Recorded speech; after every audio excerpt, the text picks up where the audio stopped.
महाराष्ट्र आणि भारताच्या प्रत्येक घटनेची खबरबात, राजकीय घडामोडींचं विश्लेषण, व्यावसायिक विश्वातील तज्ज्ञांची चर्चा, प्रत्येक घडामोडीवर अचूक नजर, क्रीडा, मनोरंजन, सिनेविश्व आणि बरंच काही. तर बघत रहा प्रत्येक मिनिटांचा तपशील, तुमच्या देशाचा, तुमच्या राज्याचा आणि तुमच्या लोकांचा. मराठी बातम्यासाठी फक्त BN मराठी या न्यूज चॅनलवर. तुमचा आवाज, तुमची शक्ती. रोजच्या अपडेटसाठी पाहत रहा फक्त BN मराठी चॅनल. नमस्कार, मी डॉक्टर नीलकुमार ऐतवडे, कृषी विकास अधिकारी नांदेड. सर्वात प्रथम कृषी विभाग जिल्हा परिषद आपण यावर्षी माळेगावची यात्रा खंडेरायाच्या कृपेने माळेगाव यात्रा सुरू करते 29 डिसेंबर पासून. आणि या यात्रेमध्ये विविध जे जिल्हा परिषद विभाग आहेत त्यांच्यामार्फत ही यात्रा आपण व्यवस्थित पार पाडत असतो. कृषी विभागाच्या वतीने एकंदरीत जवळपास 100च्या आसपास आपले स्टॉल असणार आहेत. आणि त्या स्टॉलमध्ये वेगवेगळे जे स्टॉल असणार आहेत त्याच्यामध्ये काही शासकीय स्टॉल असतात, एक 18चे असतात आणि एक उरलेले एक 80 स्टॉल जे असतात आपले, तर ते विविध खते, बियाणे किंवा नवीन ज्या काही टेक्नॉलॉजीज आहेत, तंत्रज्ञान आहे, याच्या पद्धतीचे स्टॉल आपण उभा करत असतो.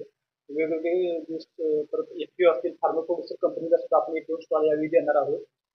त्याच पद्धतीनं आपण डॉक्टर शंकरराव चव्हाण कृषीरत्न पुरस्कार प्रत्येक तालुक्यातून एक जो शेतकरी आहे जो नाविन्यपूर्ण शेती करतो आणि सर्व प्रकारची शेती आहे, त्याचे उत्पन्न चांगलं आहे, त्याला शेतीतील गाढा अनुभव आहे, त्याचं नॉलेज चांगलं आहे, शेतीमध्ये जिल्हा परिषदचे वगैरे मिळणारे बायोगॅस वगैरे संयंत्र वापरतो किंवा नवीन टेक्नॉलॉजी ट्रॅक्टर वगैरे आहेत त्याच्याकडे आहे, वेगवेगळ्या प्रकारची पिकं करतो, सेंद्रिय शेतीला महत्त्व देतो.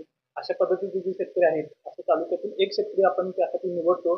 16 तालुक्यातून 16 शेतकऱ्यांना आपण तो पुरस्कार मान्यवरांच्या हस्ते त्या दिवशी प्रदान करत असतो. त्या पुरस्कारामध्ये आपण साडी, चोळी, शेतकऱ्याला शाल, फेटा अशा पद्धतीने आम्ही चांगल्या पद्धतीने सन्मान चिन्ह आपण देत असतो आणि चांगला शेतकऱ्याचा आपण तिथे सन्मान करत असतो.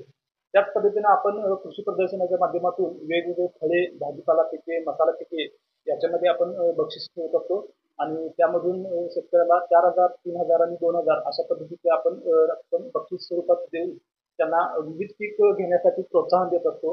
आणि अशा पद्धतीने आपण 3 पद्धतीनं ह्या यात्रेचं स्वरूप आपण ठेवलेलं आहे. म्हणजे स्टॉल असेल, त्यानंतर कृषीरत्न पुरस्कार असेल आणि कृषी प्रदर्शन असेल.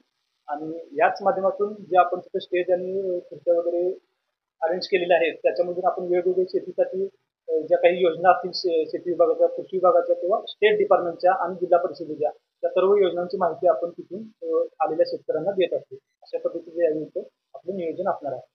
रासायनिक शेती आणि नैसर्गिक शेती यामधील फरक शेतकऱ्यांना कळावा यासाठी यामध्ये कसं आहे, हल्ली शेतकरी हळूहळू सेंद्रिय शेतीकडे जागरूक व्हायला लागलेले आहेत पूर्वीपेक्षा. आणि आता आपण जसं की बघतो की बायोगॅस संयंत्र वापरून ते सेंद्रिय शेतीसाठी चांगलं उपयुक्त होऊ शकतं किंवा आपण जी सेंद्रिय शेती करण्यासाठी शेतकऱ्यांना उपयुक्त करत असतो. आणि याच्या माध्यमातून जास्तीत जास्त रासायनिक खतांचा वापर कमी करावा आणि जमिनीमधील सेंद्रिय कर्ब वाढवावा यासाठी सेंद्रिय शेतीकडे जास्त शेतकऱ्यांनी वळलं पाहिजे, यासाठी आपण प्रयत्न करतो. शेती मेहनत करण्याबरोबर शेतकऱ्याच्या आरोग्याचा आणि शेती करत असताना आरोग्याकडे शेतकऱ्यांना लक्ष दिलं पाहिजे. त्यासाठी अनेक शेतकरी असे असतात की औषधी फवारत फळभाज्यांना किंवा पिकांना फवारत असताना ते कोणाला मास्क न लावणे किंवा इतर गोष्टी करत असतात. त्यासाठी काही कसं आहे की रासायनिक खतांचा वापर कमीत कमी केला पाहिजे आणि ज्या ठिकाणी करावाच लागतो रासायनिक खतांचा वापर, फवारणी वगैरे घ्यावी लागते एखाद्या पिकामध्ये, जर कीटकांची संख्या जास्त झाली असेल, रोग जास्त आला असेल वातावरणामुळे, तर अशा वेळी फवारणी घेत असताना शेतकऱ्यांनी काळजी घेतली पाहिजे. हातामध्ये मास्क घालणे किंवा तोंडाला मास्क लावणे, हातामध्ये मोजे वगैरे घालणे, पायामध्ये चांगलं दूध वगैरे पॅक करणं आणि डोळ्याला सुद्धा गॉगल वगैरे लावणं, अशा पद्धतीने जर आपण फवारणी केली तर आपल्याला त्यामधून इजा कमी होऊ शकते. तर कृषी विभाग, जिल्हा परिषद नांदेड त्यासोबतच इतर सामाजिक संस्था सुद्धा या कामी अनेक हात पुढे येतात. तशा अनुषंगाने काही सामाजिक संस्था या कामी आपल्याला सहकार्य किंवा आपण तुमच्यापर्यंत पोहोचू शकतो त्या यात्रेच्या अनुषंगाने. सेंद्रिय शेतीमध्ये आपला सहभाग वाढावा शेतकऱ्यांचा यासाठी आपण वेगवेगळे प्रयत्न करतच असतो. परंतु या यात्रेच्या निमित्तानं जास्तीत जास्त शेतकऱ्यांमध्ये जनजागृती व्हावी यासाठी आपण विविध माध्यमांचा किंवा ज्या संस्था असतील त्यांचा सहभाग वाढवून घेण्याचा नक्कीच प्रयत्न करणार. शेतकऱ्यांसाठी ते बचत गटाचे सर्व बचत गटाच्या माध्यमातून शेतकरी एकत्र येऊन शेती केली पाहिजे. विविध शासनाच्या योजना असतील त्यासाठी बचत गटाला निमित्तानं आपल्या जी योजना आहे ती आत्म्याची जी योजना असते ती आपले स्टेट डिपार्टमेंट आहे राज्याचे ॲग्रिकल्चरची त्या माध्यमातून ते करत असतात. त्याच धर्तीवरती शेतकऱ्यांचे जे बचत गट असतात किंवा आपण इकडे म्हणून फार्मर प्रोड्युसर कंपनी ज्या शेतकऱ्यांच्या होतात ती शेतकरी एकत्र येऊन एक फार्मर प्रोड्युसर कंपनी तयार करतात, शेतकरी उत्पादक कंपनी. आणि त्या शेतकरी उत्पादक कंपनीला आपण जिल्हा परिषदेच्या स्टेटच्या फंडातून यावर्षी नव्याने एक योजना आणली होती PMFME या योजनेच्या धर्तीवरती की त्यामध्ये आपण शेतकऱ्यांना काय करतो की जर तुम्ही प्रोसेसिंग प्रक्रिया करणार असाल उत्पादनावरती तुमच्या म्हणजे धान्यावरती तर त्यासाठी आपण एक योजना आणलेली आहे. त्याच्या माध्यमातून आपण शेतकऱ्यांना जवळपास जे काही त्यांचं प्रोजेक्ट कॉस्ट असेल त्याच्या 75% किंवा जास्तीत जास्त 3 लाख रुपयेपर्यंत आपण शेतकऱ्यांना त्यामधून फायदा करून देणार आहोत. तर कृषी विषयक एखादा शेतकऱ्याला स्टॉल लावायचा असेल तर आपली नियमावली असेल किंवा आमच्या या चॅनलच्या माध्यमातून त्या शेतकऱ्यांना आपण आव्हान कसं कराल, कुणाशी संपर्क या बाबतीत साधावा?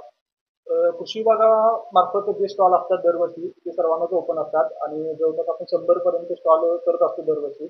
आणि यासाठी जर काही नाविन्यपूर्ण पदार्थ असतील किंवा ते प्रक्रिया केलेले पदार्थ असतील किंवा एखादी FPO असेल फार्मास्युटिकल कंपनी असेल त्यांचं एखादं काहीतरी नवीन प्रोडक्ट असेल तर ते जर त्यांना मार्केट पाहिजे असेल तर हे माळेगाव यात्रेसारखं त्यांना प्लॅटफॉर्म भेटत असतो. आणि त्या निमित्तानं ते कृषी विभाग जिल्हा परिषदला जर त्यांनी संपर्क केला तर नक्कीच आम्ही त्यांचं बघून त्यांना चान्स देऊ शकतो. यात्रेच्या निमित्तानं शेतकऱ्यांना काय आव्हान करणार? यात्रेच्या निमित्तानं शेतकऱ्यांना आता आवाहन करेन की आपण चांगल्या पद्धतीने शेती करत असता. आता तुम्ही खंडेरायाच्या यात्रेला येताय माळेगावमध्ये तर आल्यानंतर तुम्ही कृषी विभागाच्या प्रत्येक स्टॉलला भेट द्या. प्रत्येक स्टॉलमध्ये तुम्हाला नवीन काहीतरी माहिती मिळणार आहे. येणाऱ्या शेतकऱ्यांना जग कृषीरत्न पुरस्कार आपल्याच तालुक्यातील एका शेतकऱ्याला जो मिळत असतो तो त्यांना का मिळालेला आहे, कोणत्या कारणांमुळे मिळालेला आहे हे तुम्ही बघून घ्या. अशा पद्धतीचे प्रयत्न, अशा पद्धतीच्या तंत्रज्ञानाचा वापर करून आपण शेतीमध्ये जास्त चांगल्या पद्धतीने काम कसं करू शकतो आणि पुढच्या वेळेला आपलं नाव सुद्धा यामध्ये कसं येईल यासाठी सुद्धा आपण प्रयत्न करू शकता. जे कृषी प्रदर्शन आपण भरवतो त्यामध्ये वेगवेगळे बक्षीस आपण देतो.